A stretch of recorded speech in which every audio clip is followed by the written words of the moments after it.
And we're going again.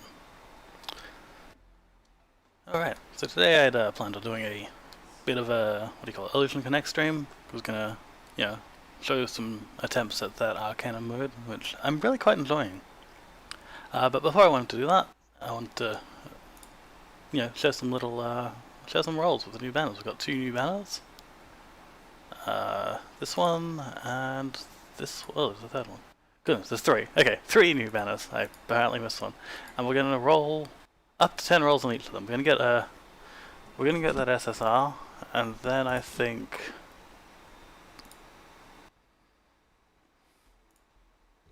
no SSR. We're gonna get the the 5-star. God, I've been playing too much Illusion Connect recently, and there's the SSRs and all these terms. Anyway, 5 stars. Got a fair amount saved up. Enough for, well, definitely enough for 10 rolls on each of them. Let's go. What'll we start with? I think we'll start with the Scatty one. It's probably the least exciting because I already have Scatty. But, you never know. Might get someone really cool. Alright. And I suppose at worst, we get another Scatty. I mean, that's not that worst actually, that'd be quite nice, because I do use Scatty a lot. These are super good for doing blind runs of different levels, because if someone gets through, you just drop Scatty and she kills them. There's a boss, you drop Scatty, she kills them. There's casters, you drop her and she kills them. I kind of feel like she should do arts damage or something. I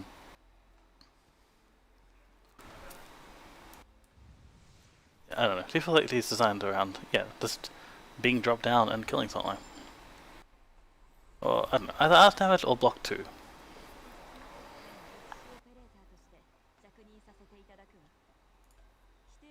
This is turned down quite a bit. Give me a second.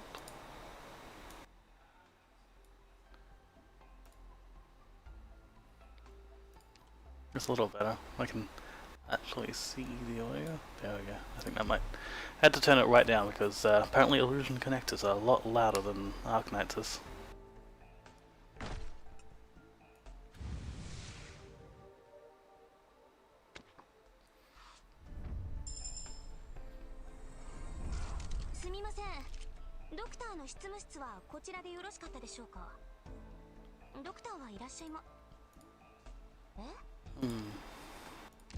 Not sure. Who am I hoping for? I think the 2 characters I'm hoping for the most of all is AFL. I'm not sure how to pronounce that name actually. But yeah.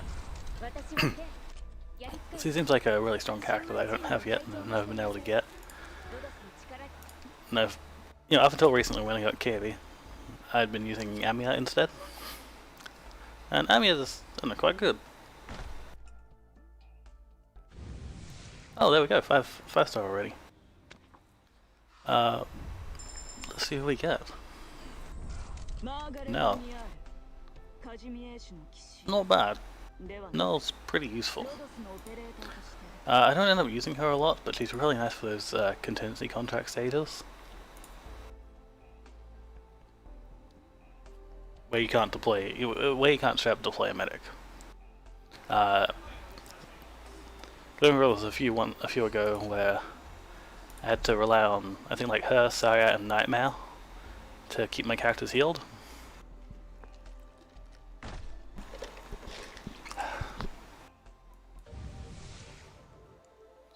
But yeah, I think not getting Aya until, well, not getting her at all has sort of led to me liking Amiya a lot more than I think a lot of other people do. Because, well, I didn't have any casters other than Amiya. I mean, I had Ifrit as well, but Ifrit's, like, not good in the same situation. Like, Ifrit's super, he's super strong, but, like, sometimes you just need someone who can cover, the squares to either side a little bit. Apparently it's Podenko Day.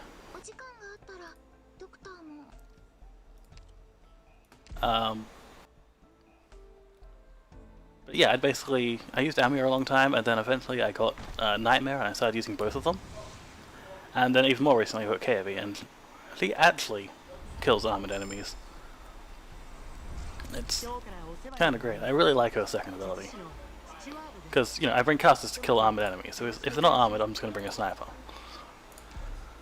But yeah, Ami is super reliable because her ability is basically, her first ability, yeah, is basically always up. Her second ability is super janky. Because it's got like the random timing, the stun.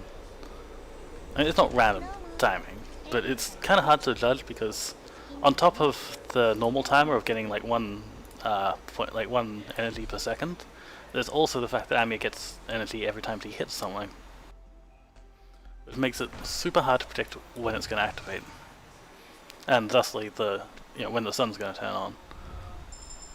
So I basically never use it, and I also have Angelina, and you know, any AoE character for that matter, like Angelina, Silver Ash, Shen, Meteorite.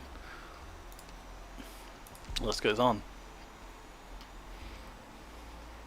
Amia's third skill, how do I put it? I rarely use it, but it does save me a lot of trouble against certain bosses. If you can just slow them down or block them inside her range, she can melt pretty much anything with that third skill.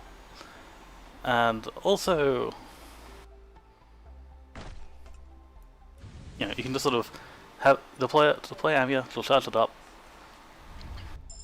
and then you can just sort of sit on it.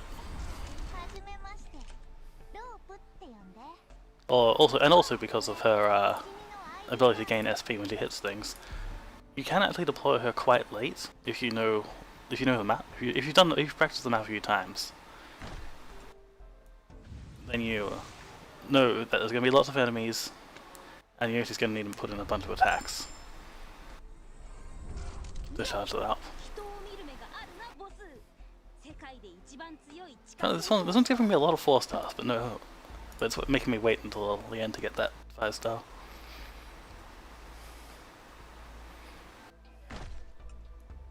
Oh my god, it really is making me wait until the end. Well, Frost Leaf's another character that I've like never used. Why don't I use her? Why don't I use her? I think I'm gonna say it's because I started off pretty early with, like, I think Siege was one of the first characters I got, and then pretty soon after that I got Silver Ash because I'm lucky like that, I guess. And they basically suffice for every guard duty. And then I also got like Texas and Vigna. Poison. Not bad. Not bad at all. I use her quite frequently. She's like my number 2 sniper after Exia. Alright, now for the new characters. Let's have a quick look at what Beeswax and Shave do. Okay, so she is a caster. Okay, that's a interesting AoE. Okay, so it normally does not attack, but has greatly increased defense and resistance.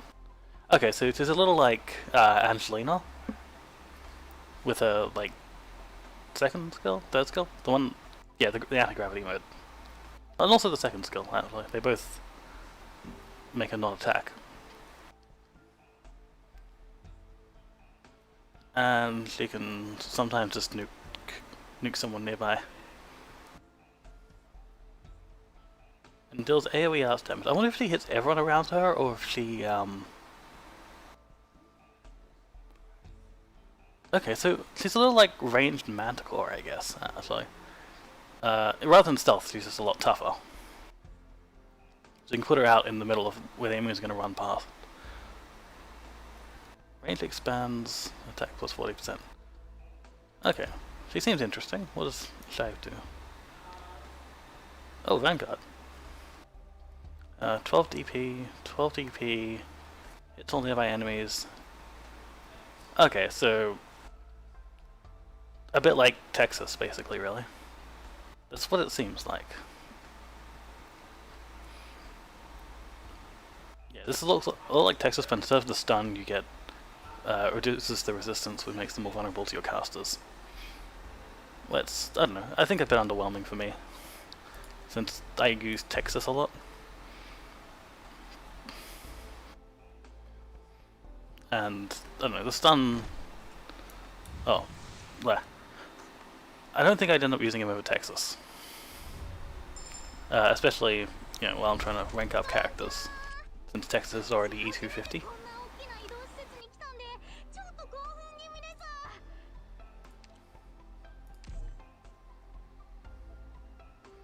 But Beeswax looks interesting. I mean, however, I really like those interesting characters that sort of have niche uses, and I always like to train them up just in case I see an opportunity to use them. But then I rarely end up actually using them, but I still like having them ready. I think I go on about this basically every episode. But yeah, I've got a whole lineup of these kind of niche characters that I'm trying to train up for those situations where they're super useful. Like Ceylon, he's got the really big range heals. Swire for those maps where you can deploy a lot of defense, like ground units. Magellan. I think Magellan isn't even that niche. She's just really good. Yeah, Maya. I think that's some of the main ones. I'd like to get Executor up a bit more. Executor. He seems really cool. Silence's drone, yeah, like Ceylon. Interesting to get those. You know, the ability to heal anywhere on the map, pretty much. Who else?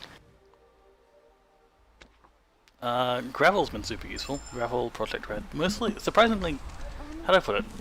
I think Project Red I generally use a lot more, but I really feel it when Gravel's sort of niche tankiness saves me from a lot of hurt.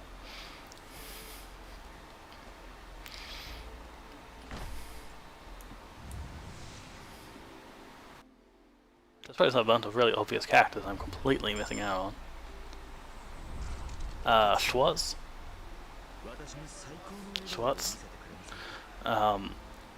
Yeah, my pronunciation isn't great anymore. Schwartz.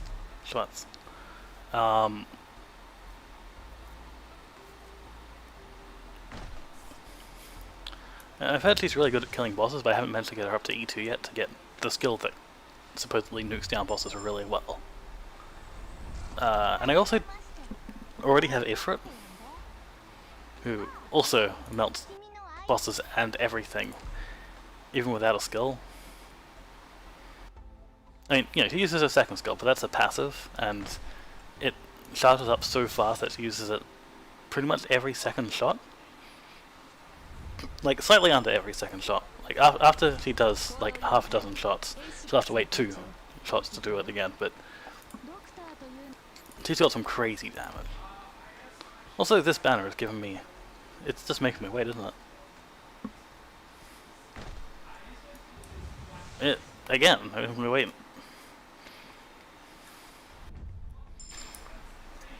All the way until the end. Well, okay. So I'm hoping to get beeswax, and if I'm, I don't know, kind of fancy lucky, I'll get a... but honestly, I'd also be totally happy with beeswax, I think. I'd like to try it out. Perhaps not, no, not today, because I'm going to do an Illusion Connect stream right after this. But, you know, I'll try it out when I'm, you know, doing farming. I'll get up to E1. Shave. Okay.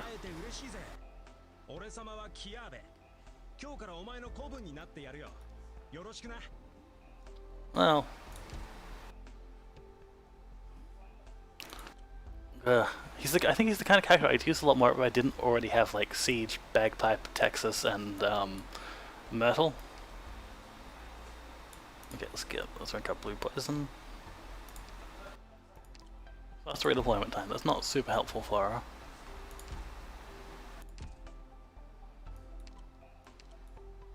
Yeah, who do I have that gives me DP? Yeah, I've got Bagpipe, I've got Siege, got Texas around there somewhere. Let's text this. Myrtle's down here. Ambriel and Vulcan are another of those kind of niche ones, same with Otaku. No, yay.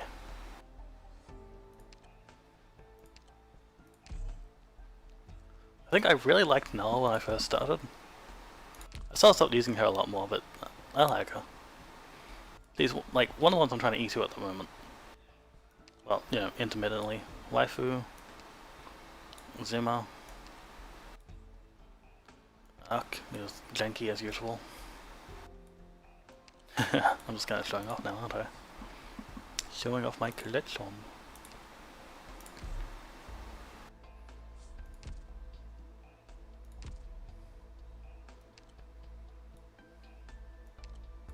Hey, we've got a few for Videnkos, I remember. Oh, we get the attack boost. Attack boost is always nice. Videnko's a support? Yeah.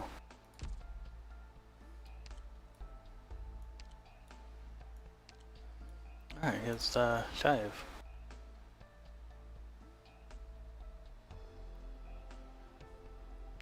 What do I want to do? I'm not sure. I'm kind of... I kind of feel like I should put him up to E1, but I'm also like unlikely to ever use him. Technical expertise again. All 1-star operators have a 60 time reduction. He synergizes with the robots, which is super interesting. This probably isn't very super useful on Castle, but I can see it being useful on Lancet because of her on-deployment heal, which is basically what you use Lancet for. Kind of like an on-deploy heal and occasionally as a decoy. But then again, they already have like extended deployment time normally, so this probably just brings it back into line with most other units. I don't know, I also don't use the robots that much. I've maxed them out because, like I said, I like to max out the niche units, but I never use them. I have a lot of characters. I should probably level up a little. This is why I did that tier list yesterday for Illusion Connect, because I sort of went over the characters I started using at the start of the game. Like, for example, like, how do I put this? So, like with Arknights, at the start of the game I used like Promanics a lot. I think it was like the starting character I chose. I used Vigna a lot. Who else? Savage. A lot of these characters weren't in the game. Estina.